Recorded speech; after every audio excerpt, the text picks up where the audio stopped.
What is the rate law for the reaction mechanism? So the rate law is R equals our reaction constant times some reactant raised to a power. And there can actually be multiple reactants in our rate law.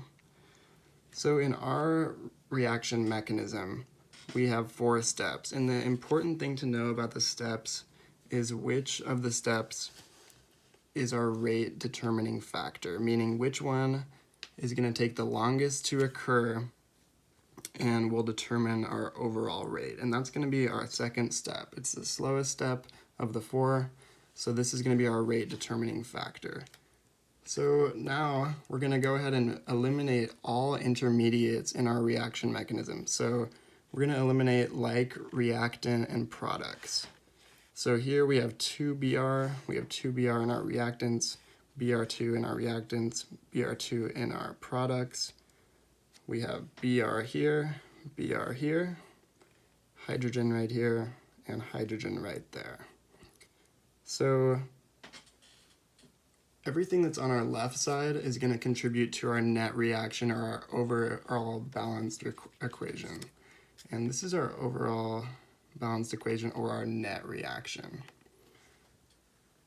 So I've seen a lot of ways to write a rate law and to derive it, and a lot of the ways that I've seen are pretty convoluted, and they involve going back steps and getting the quantities and the reactants that way.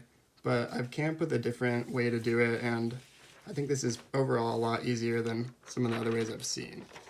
So the rate law can be defined as the rate law must have net reaction reactants with rate determining step quantities. So in our rate, we're going to have our net reaction reactants. So let's go ahead and write that out. So our net reaction reactants are right here. So we're going to write R equals K, our reaction constant, times Br2 times H2. Now, if we look back, we have our net reaction reactants in our rate law, but we don't yet have our rate determining step quantities. So in our rate determining step, we have Br plus H2.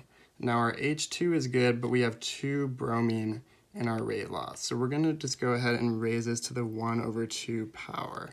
And this is going to be our rate law for the given reaction mechanism.